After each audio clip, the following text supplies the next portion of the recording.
Shalom saudara yang terkasih di hadapan Tuhan Yesus Kristus. Kita mau ibadah pada minggu kali ini. Kita ada di awal tahun ini. Mari kita angkat satu pujian.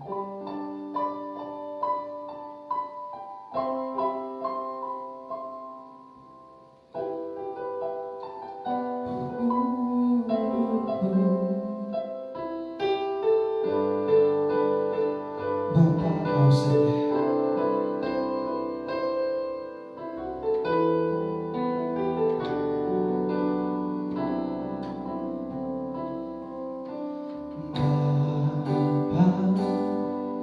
Kau setia, Bapa, kau mulia, tenanglah jiwaku, aman bersamamu.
bersatu dalam doa.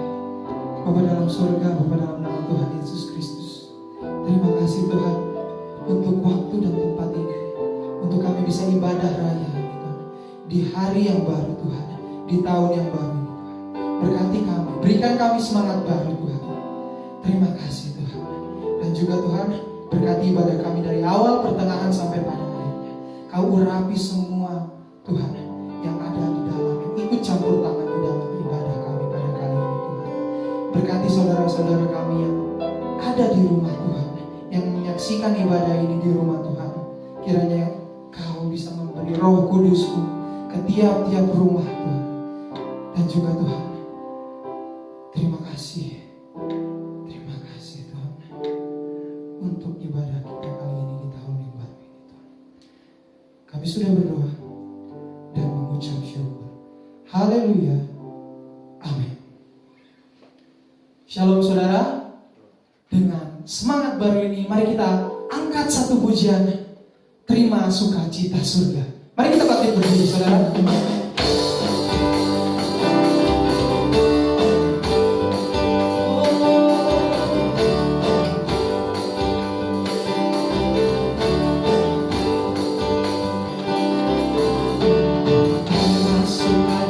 Surga, itulah kekuatan bagi jiwa, dapat rasakan kasih-Nya di tengah badai yang bergelora. Terima sukacita surga, itulah kekuatan bagi jiwa, untuk dapat saksikan kuasa-Nya taklukkan badai yang bergelora.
Masih kita tetap bangkit berdiri. Mari kita angkat satu pujian, kita akan lebih semangat lagi tetap bangkit berdiri. Mari kita angkat satu pujian. Tuhan Yesus sungguh baik.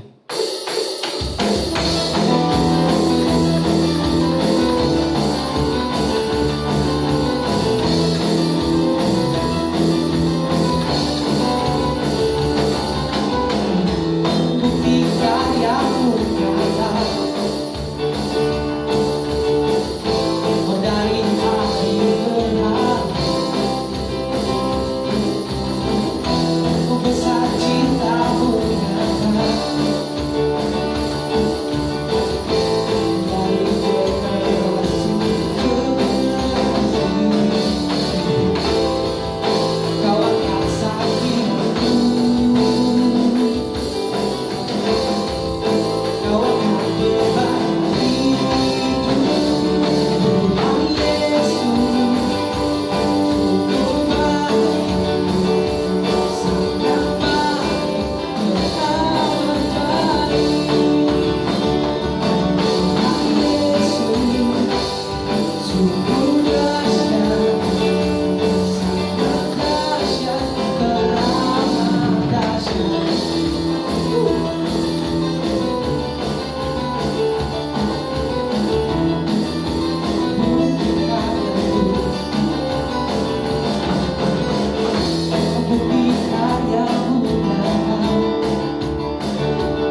masuk ke dalam firman Tuhan, saudara, kita angkat satu pujian.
Kami serahkan kepada hamba-Nya yang akan menyampaikan firman Tuhan.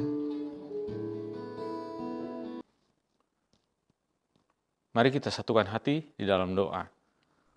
Bapa yang kami sembah dalam nama Tuhan Yesus Kristus, Juru Selamat kami yang hidup, kami sungguh sangat mengucap syukur ya Tuhan, atas ibadah pada hari ini Tuhan, hari yang begitu luar biasa, hari yang spesial Tuhan, di mana hari ini adalah minggu pertama di tahun yang baru di 2021 ya Tuhan. Kami boleh ada, kami boleh beribadah, kami boleh bersuka cita memuji Engkau, semua karena kebaikan dan kemurahan-Mu saja ya Tuhan. Dan kami sebentar juga Tuhan akan masuk dalam firman-Mu yang hidup, yang kudus Tuhan. Biarlah apa yang jadi isi hati-Mu saat ini Engkau sampaikan melalui hamba-Mu yang tidak ada apa-apanya ini ya Tuhan. Penuhi dengan urapan yang daripada-Mu, sehingga benar-benar pesan yang daripada-Mu akan tersampaikan dengan jelas kepada jemaat-Mu. Dan kami semua akan mempunyai suatu kekuatan di dalam Engkau menghadapi tahun yang baru ini Tuhan. Kami mau dengar pesan yang daripada-Mu Yesus. Persiapkan hati pikiran kami Tuhan, berikan kami Roh Kudus-Mu sehingga kami dapat mengerti apa yang Kau perkatakan ini ya Tuhan. Terima kasih ya Tuhan, hanya ke dalam nama-Mu Yesus kami mengucap syukur dan berdoa. Haleluya, amin. Shalom, salam Philadelphia, salam kasih persaudaraan. Saudara diberkati lewat pujian penyembahan tadi. Puji Tuhan, kita sangat bersyukur hari ini kita ada di minggu pertama di tahun yang baru. Dan saya juga yakin percaya berkat Tuhan, pemeliharaan Tuhan akan berlimpah dalam hidup kita di tahun yang baru ini. Oleh karena itu kita sangat membutuhkan firman Tuhan. Dan firman Tuhan siang hari ini saya beri judul yaitu Ada Tuhan, Ada Harapan. Mari kita buka firman Tuhan kita dalam Ratapan 3 ayat 20 sampai dengan 24. Ratapan 3 ayat 20 sampai 24 saya akan bacakan. Jiwaku selalu teringat akan hal itu dan tertekan dalam diriku. Tetapi hal-hal inilah yang kuperhatikan. Oleh sebab itu aku akan berharap. Tak berkesudahan kasih setia Tuhan, tak habis-habis rahmat-Nya, selalu baru tiap pagi, besar kesetiaan-Mu. Tuhan adalah bagianku, kata jiwaku. Oleh sebab itu, aku berharap kepadanya. Puji Tuhan. Seperti tadi dibilang di awal, hari ini kita ada di hari ketiga, di bulan yang baru, di tahun yang baru. Dan seperti lazimnya setiap tahun yang berganti, pasti ada harapan baru. Pasti kita mengharapkan sesuatu yang lebih baik dari tahun-tahun sebelumnya. Keadaan di tahun 2020, pasti kita inginkan jauh lebih baik di tahun yang akan datang. Ada berkat baru, ada harapan baru. Ketika saya tanya anak saya, pada beberapa waktu yang lalu pada saat akhir tahun, apa yang kamu inginkan di tahun 2020 ini akan segera berakhir. Lalu dia bilang, kalau bisa sih secepatnya lah tahun ini udah berlalu aja. Pengen cepat datang tahun yang baru. Karena ya kalau diandaikan buku diari katanya, dari bulan Maret sampai bulan akhir tahun ini isinya cuma di rumah melulu katanya. Seperti itu. Jadi ya tahun ini harap segera berlalu dan kita akan masuk tahun baru dengan sesuatu yang udah bisa berubah ke arah yang lebih baik. Dan saya rasa itu juga menjadi harapan kita semua. Setiap tahun berganti kita berharap lebih baik lagi, lebih baik lagi. Dan hari ini kita ada di hari ketiga di tahun yang baru. Lalu bagaimana dengan keadaan dunia? Apakah benar membaik? Apa kabar dengan COVID-19?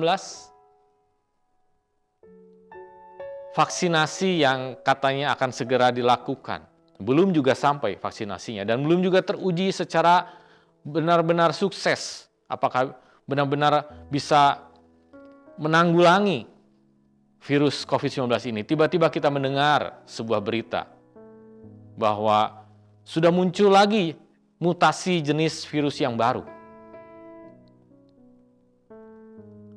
Dan ini benar-benar merupakan satu ancaman yang besar bagi dunia. Sesuatu yang kita harapkan bisa lebih baik, ternyata begitu kita masuk tahun yang baru, kita dikejutkan dengan berita-berita ini. Dunia berada dalam suatu ancaman besar. Rasanya tahun ini menjadi tahun yang sangat susah untuk berharap lebih baik lagi melihat keadaan yang ada. Dan kalau kita perhatikan dari tahun ke tahun, entah itu misalnya dari 2015 ke 2016, 2016 ke 2017, 17 ke 18, 19 ke 20, dan sekarang 20 ke 21. Coba kita ingat-ingat masa-masa itu. Kira-kira dunia semakin membaik nggak sebetulnya?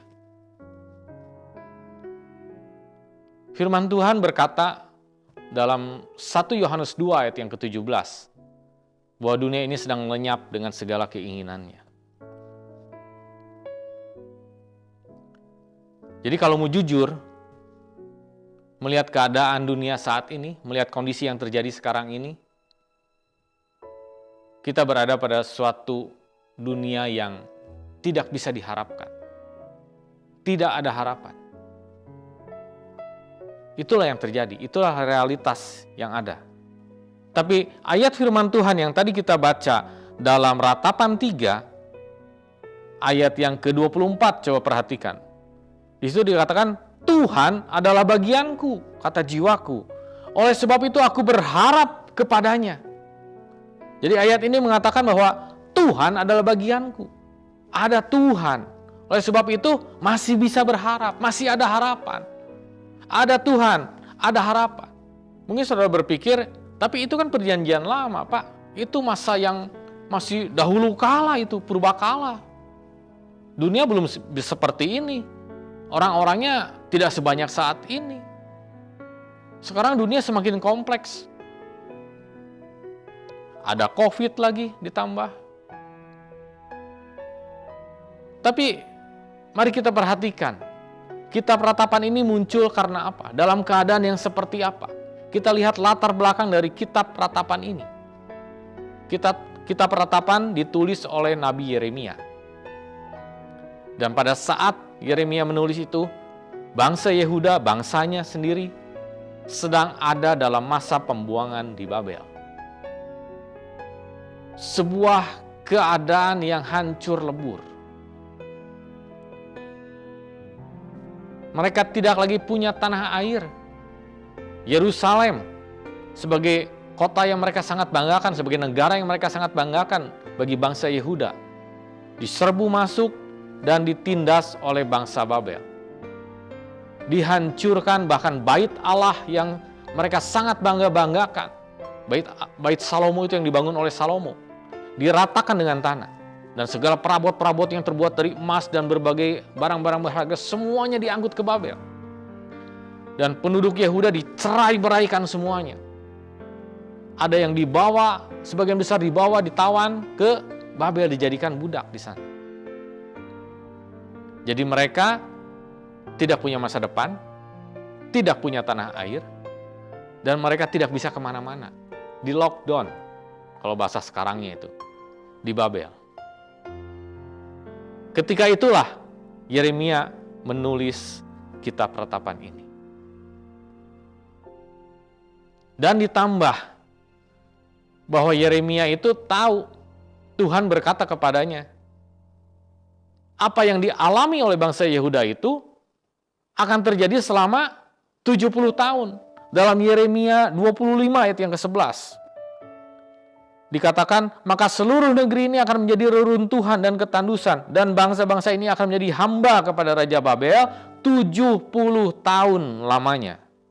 Oleh karena itu dalam ratapan yang tadi kita baca pada ayat 20-nya, dikatakan Yeremia itu mengatakan jiwaku selalu teringat akan hal itu. Dan tertekan dalam diriku ketika dia membayangkan bagaimana penderitaan yang terjadi setiap hari yang dialami oleh bangsanya. Dan itu akan terjadi selama 70 tahun. Membuat dirinya tertekan, depresi. Coba kalau kita dengar bahwa keadaan pandemi ini akan terjadi selama 70 tahun. Bagaimana perasaan kita? Waduh Pak, jangankan 70 tahun. 10 bulan saja kita merasa sudah seperti apa saat ini keadaannya.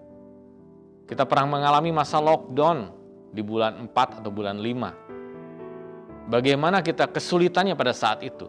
Ini 70 tahun ditawan di negeri orang. Tidak bebas melakukan apa-apa. Tidak punya lagi tanah air, tidak lagi ada kemerdekaan. Jadi jelas yang ingin saya sampaikan bahwa ratapan 3 ayat 20-24 tadi itu muncul dari sebuah keadaan yang tidak ada harapan. Dari sebuah keadaan keputusasaan. Tapi apa yang firman Tuhan katakan? Apa yang firman Tuhan ajarkan dalam keadaan seperti itu? Dan inilah yang harusnya menjadi suatu pelajaran bagi kita. Dikatakan pada ayat selanjutnya, pada ayat 21, tetapi hal-hal inilah yang kuperhatikan.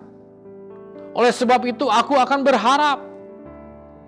Yeremia tertekan, Yeremia depresi melihat keadaan bangsanya, melihat hukuman daripada Tuhan. Harus selama 70 tahun dia menyaksikan itu. Mungkin sampai dia meninggalnya, dia menyaksikan dan memang benar. Sampai Yeremia meninggal, bangsa Israel tetap ada dalam jajahan Babel. Yeremia tertekan, sangat tertekan. Tapi Yeremia mengambil suatu keputusan di antara pilihan itu. Dia memilih untuk tidak memperhatikan hal itu, tapi dia akan memperhatikan hal-hal lain. Karena ketika dia memperhatikan hal itu, akan timbul sebuah harapan. Firman Tuhan yang bicara. Tetapi hal-hal inilah yang kuperhatikan. Oleh sebab itu aku akan berharap. Jadi Yeremia memusatkan perhatiannya pada hal-hal ini. Hal-hal apa yang dimaksud? Sehingga bisa timbul lagi harapan di tengah tidak adanya harapan. Di ayat selanjutnya dikatakan, inilah hal-hal yang diperhatikan oleh Yeremia. Tak berkesudahan kasih setia Tuhan, itu yang pertama. Tak habis-habis rahmatnya selalu baru tiap pagi, yang kedua. Dan yang ketiga, besar kesetiaanmu. Jika kita lihat pada ayat yang ke-21, tetapi hal-hal inilah yang kuperhatikan. Kata kuperhatikan, kata perhatikan di situ dalam terjemahan aslinya mengandung arti untuk memasukkan sesuatu yang baru dalam hati dan pikiran dan mengeluarkan yang lama. Jadi Yeremia mengambil sebuah keputusan di tengah tidak adanya harapan. Bahwa dia akan memusatkan perhatiannya, dia akan mengisi hati pikirannya dengan kasih Tuhan yang tak berkesudahan. Dengan rahmatnya yang tak habis-habisnya, yang selalu baru setiap pagi. Dan dengan kesetiaan Tuhan yang besar. Apa yang dimaksud dengan kasih Tuhan yang tak berkesudahan? Bangsa Israel adalah bangsa pilihan Tuhan. Bangsa yang disayang oleh Tuhan. Tapi berkali-kali bangsa Israel justru menyakiti hati Tuhan. Berkali-kali Tuhan menolong, Tuhan memberikan mujizat bagi bangsa Israel. Tapi berkali-kali juga bangsa Israel melakukan apa yang Tuhan benci. Tuhan itu sangat benci ketika bangsa pilihannya menyembah Allah yang lain, selingkuh. Tapi justru hal yang dibenci itu yang berkali-kali berulang-ulang dilakukan oleh bangsa Israel. Menyembah dewa-dewa Baal, mendirikan bukit-bukit pengorbanan. Hal yang sangat dibenci oleh Tuhan. Tapi apakah hal itu mengubah kasih Tuhan kepada bangsa Israel? Tuhan memang mengizinkan bangsa Israel untuk masuk dalam masa pembuangan Babel selama 70 tahun. Tapi kasih Tuhan tidak memusnahkan bangsa Israel. Padahal Tuhan sangat bisa dan sangat punya alasan kuat untuk melakukan hal itu. Berulang-ulang kali Israel melakukan kesalahan yang sama. Menyakiti hati Tuhan. Tapi Tuhan penuh kasih, dia tidak memusnahkan bangsa Israel. Dia memelihara suku Yehuda ini. Bahkan dia tetap menggenapi janjinya untuk mendatangkan seorang Mesias. Memunculkan seorang juru selamat dari suku Yehuda ini, yaitu Yesus Kristus, Tuhan yang kita sembah. Jika bangsa Israel adalah bangsa pilihan Tuhan, terlebih juga kita. Karena dalam Roma 9 ayat 8 dikatakan bahwa kita adalah anak-anak Allah. Setiap orang yang sudah mengakui Yesus Kristus sebagai Allah Tuhan dan Juru Selamat dalam hidupnya, dia layak dikatakan anak-anak Allah. Bahkan dalam 2 Petrus, saya akan bacakan. Dalam 1 Petrus 2 ayat yang ke-9 dikatakan, tetapi kamulah bangsa yang terpilih, imamat yang rajani, bangsa yang kudus, umat kepunyaan Allah sendiri, supaya kamu memberitakan perbuatan-perbuatan yang besar dari Dia yang telah memanggil kamu keluar dari kegelapan kepada terangnya yang ajaib. Kita adalah bangsa yang terpilih, imamat yang rajani, kepunyaan Tuhan sendiri. Oleh karena itu, seburuk apapun keadaan kita, seberat apapun yang sedang kita alami pada hari-hari ini, ingatlah ada kasih Tuhan yang tak pernah berkesudahan. Dia tidak berubah, Dia tetap akan mengasihi kita. Dia akan selalu ada bagi kita. Lalu yang selanjutnya, tak habis-habis rahmat-Nya, selalu baru setiap pagi. Arti kata rahmat yaitu belas kasihan, kemurahan hati. Jadi dalam menjalani hari-hari yang berlangsung selama 70 tahun dalam masa pembuangan di Babel, sungguh sebuah keadaan yang pastinya sangat menderita dan membuat tidak lagi ada harapan dan kekuatan. Lalu dari mana Yeremia bisa mendapatkan kekuatan untuk dapat menjalankan hari-harinya, sedangkan dia tahu bahwa itu akan berlangsung selama waktu yang sangat lama, 70 tahun. Karena ketika dia bangun pada pagi hari, dia membuka matanya, dia tahu Tuhan selalu punya rahmat, belas kasihan, kemurahan, dan tetap memberikan kesempatan bagi bangsa Yehuda untuk bertobat. Dan itu semua menghadirkan suatu rasa mengucap syukur dalam diri Yeremia. Dan itulah yang menjadi kekuatan dalam Yeremia menjalani hari-harinya. Melihat pergumulan yang kita alami saat-saat ini, di tahun yang baru, dengan tantangan yang baru, dengan berbagai berita yang membuat kita ada dalam satu tekanan. Rasanya kuat nggak ya kita melewati tahun 2021 ini? Tapi mari belajar dari Yeremia. Ketika kita bisa membuka mata kita pada pagi hari, ketika kita bisa bangun dari tidur kita pada pagi hari, ucapkan syukur kepada Tuhan. Rahmat-Nya tak habis-habisnya. Masih ada kesempatan yang Tuhan berikan bagi kita di dunia ini untuk berkarya, untuk kemuliaan kebesaran nama Tuhan. Tuhan masih memberikan kesempatan bagi kita untuk menikmati kehidupan di dunia ini. Setiap pagi ucapkan ucapan syukur kepada Tuhan. Walaupun hari yang kita akan jalani mungkin bukan hari yang mudah, tapi justru dengan mengucap syukur itulah yang akan menjadi kekuatan dalam hidup kita menjalani hari demi hari. Amin. Lalu dikatakan yang ketiga adalah besar kesetiaanmu. Dalam 2 Timotius 2 ayat yang ke-13 dikatakan, jika kita tidak setia, Dia tetap setia karena Dia tidak dapat menyangkal dirinya. Jadi ada hal yang ternyata tidak bisa dilakukan oleh Tuhan, yaitu apa? Menyangkal dirinya. Menyangkal dalam hal apa? Bahwa Dia akan menyangkal Dia tidak akan lagi mengasihi kita. Bahwa Dia menyangkal bahwa Dia tidak akan lagi menemani kita. Bahwa Dia menyangkal bahwa Dia nggak akan lagi peduli sama kita. Bahwa Dia menyangkal bahwa Dia akan meninggalkan hidup kita. Tuhan nggak bisa melakukan itu. Karena besar kesetiaan Tuhan bagi saudara dan saya. Dan Yeremia mengerti akan hal itu. Makanya dia menulis kitab Ratapan sebagai curahan hatinya, keluh kesahnya akan keadaan bangsanya, bangsa Yehuda. Dan itulah wujud bahwa Yeremia sangat percaya dan sangat yakin akan siapa itu Tuhan, akan kesetiaan Tuhan. Karena nggak mungkin kita curhat pada orang yang tidak kita percaya, betul? Kita ketemu orang asing lalu kita tiba-tiba ceritakan segala masalah pribadi kita, rasanya nggak mungkin. Kita akan menceritakan masalah-masalah apalagi yang bersifat pribadi hanya kepada orang-orang dekat, orang-orang yang sangat kita percaya. Dan Yeremia sangat percaya, sangat yakin siapa Tuhan yang dia sembah. Besar kesetiaannya, bahwa dia tidak dapat menyangkal dirinya, dia akan selalu ada bagi dirinya dan juga bagi saudara dan saya tentunya.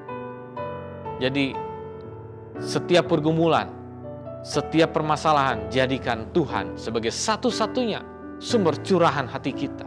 Sebagai bentuk kita percaya, kita yakin bahwa ada tuntunan selalu dari Tuhan bagi hidup kita di tahun yang baru ini. Ada pimpinan, ada perlindungan yang daripada Tuhan. Bahwa Dia tidak akan menyangkal dirinya karena Dia Allah yang setia. Dia akan selalu ada bersama-sama dengan kita, ada dalam setiap langkah kehidupan kita. Jadi dari 3 pernyataan Yeremia ini, yaitu kasih Tuhan yang tak pernah berkesudahan, rahmat Tuhan yang selalu baru yang tak habis-habisnya, dan kesetiaan Tuhan yang besar. Maka Yeremia menyimpulkan 3 hal ini pada ayat berikutnya. Dan kesimpulan inilah yang menjadi kekuatan bagi diri saya untuk saya boleh melangkah masuk dalam tahun 2021 ini. Boleh benar-benar firman ini menjadi sesuatu pegangan dalam hidup saya. Dikatakan bahwa dalam ayat yang ke-24, Tuhan adalah bagianku, kata jiwaku. Oleh sebab itu aku berharap kepadanya. Tuhan adalah bagianku. Selama ada Tuhan, selama Tuhan menjadi bagianku, oleh sebab itu aku akan berharap kepadanya. Artinya masih ada harapan. Ada Tuhan, ada harapan. Amin. Ada Tuhan, ada harapan. Jangan lihat kondisi dunia. Walaupun kita memang hidup di dunia. Yeremia membuat sebuah pilihan yang tepat di atas keadaan yang secara manusia tidak punya apa-apa lagi, tidak ada harapan apa-apa lagi. Tanah air direbut, bait Allah dihancurkan, hak sebagai orang-orang mereka diambil, dirampas, dan statusnya menjadi seorang budak. Mungkin ini hal-hal inilah yang sedang juga kita alami pada saat-saat ini.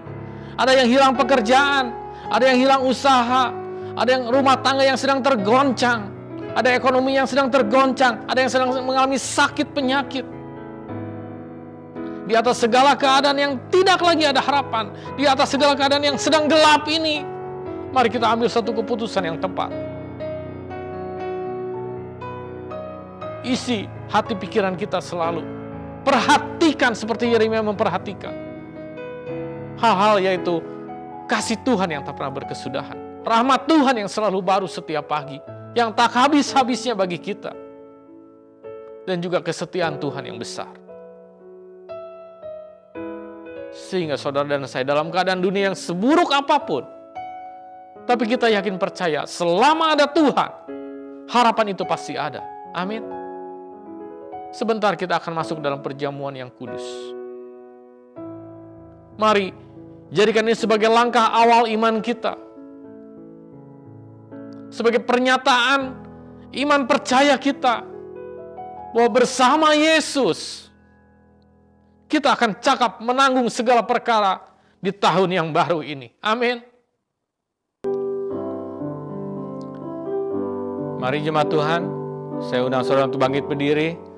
Mari kita persiapkan roti dan anggur untuk kita sebentar boleh menerima tubuh dan darah Kristus. Haleluya Yesus. Mari kita angkat satu pujian, karena salibmu, refnya saja. Karena salibmu ku hidup, karena salibmu ku menang. Engkau yang berkuasa, sanggup untuk melakukan mujizatmu. Karena salibmu ku hidup, karena salibmu ku menang. Engkau yang berkuasa, sanggup untuk melakukan mujizatmu di hidupku. Musik mengalun dengan lembut. Mari kita ambil waktu sebentar. Ini adalah perjamuan kudus kita yang pertama di tahun yang baru. Mari jadikan saat ini saat untuk kita berdoa sungguh-sungguh kepada Tuhan.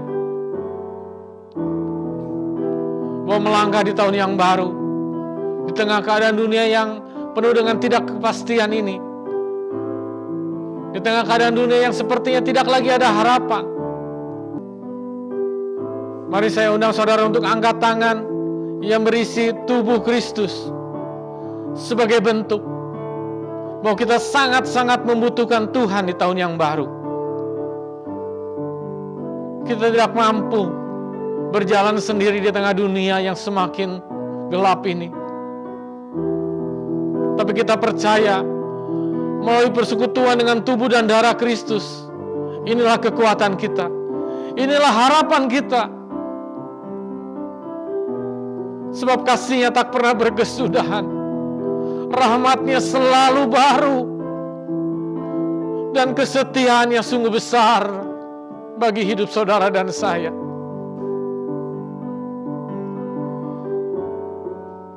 Nyatakan doamu, nyatakan imanmu kepada Tuhan saat ini. Kita perlu Tuhan dalam setiap hari-hari yang kita lewati di tahun yang baru ini. Biarlah tubuh dan darah Kristus yang akan memampukan kita. Haleluya. Dan saat ini jika hatimu ada sesuatu yang bereskan di hadapan Tuhan. Minta kemurahan Tuhan untuk sucikan, kuduskan, layakan kehidupan kita semua. Sehingga kuasa tubuh dan darah Kristus masuk dalam tubuh kita, masuk dalam kehidupan kita,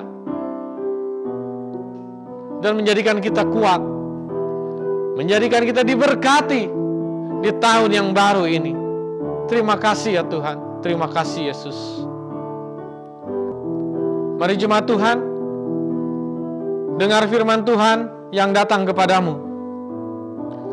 Sebab apa yang telah kuteruskan kepadamu, telah aku terima dari Tuhan, yaitu bahwa Tuhan Yesus pada malam waktu Ia diserahkan mengambil roti, dan sesudah itu Ia mengucap syukur atasnya. Ia memecah-mecahkannya dan berkata, inilah tubuhku yang diserahkan bagi kamu. Perbuatlah ini menjadi peringatan akan aku. Apakah saudara percaya tubuh Kristus memberikan kekuatan dalam hidup kita? Apakah saudara percaya melalui tubuh Kristus ada sebuah pengharapan yang selalu ada dalam hidup kita? Apakah saudara percaya melalui tubuh Kristus segala pergumulan, permasalahan, sakit, penyakit apapun Dia tuntaskan di atas salibnya? Jika saudara percaya, mari dengan penuh iman kita makan tubuh Kristus di dalam nama Tuhan Yesus Kristus.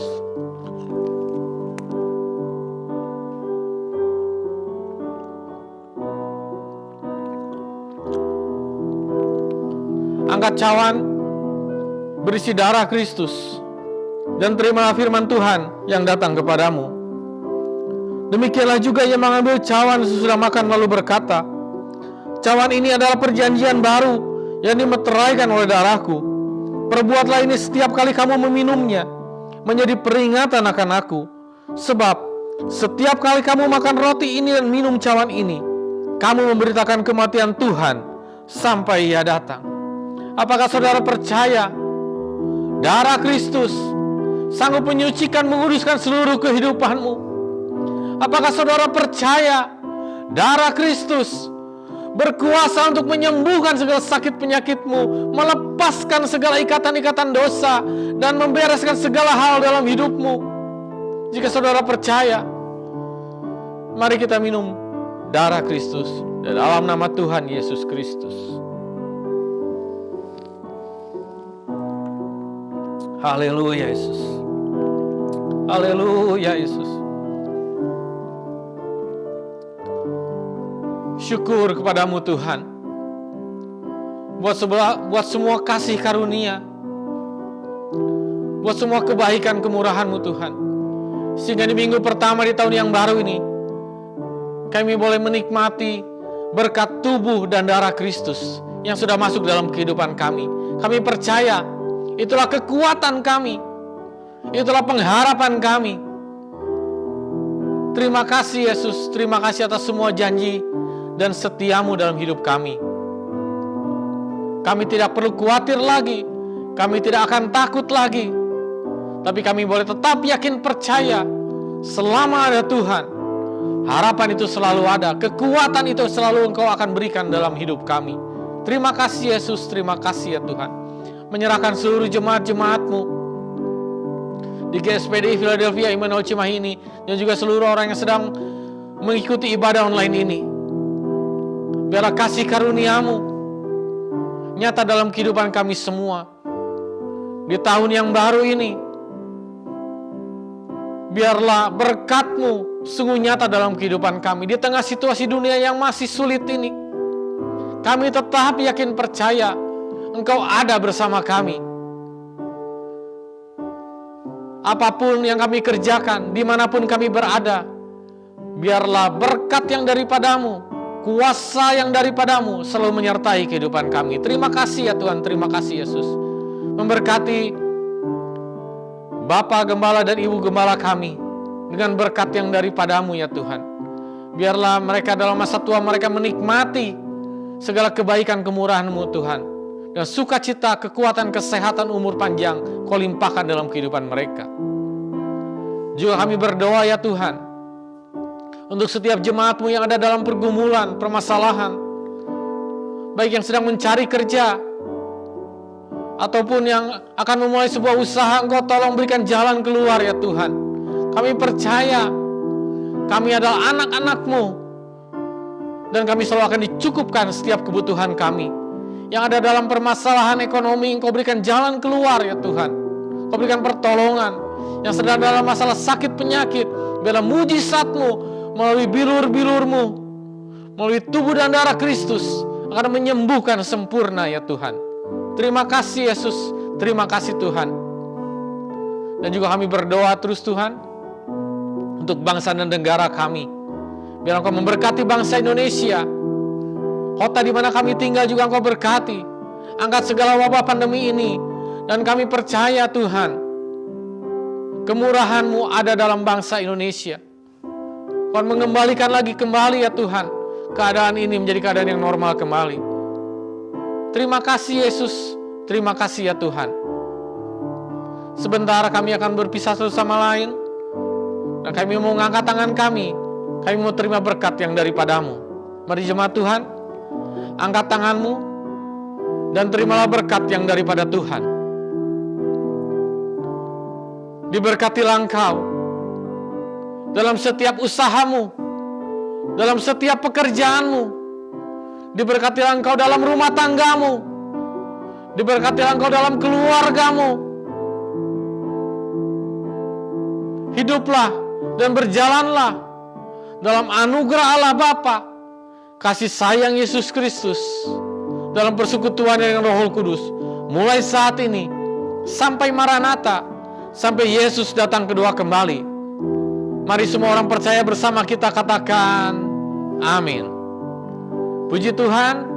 Selamat hari Minggu, selamat tahun baru. Tuhan Yesus memberkati kita semua.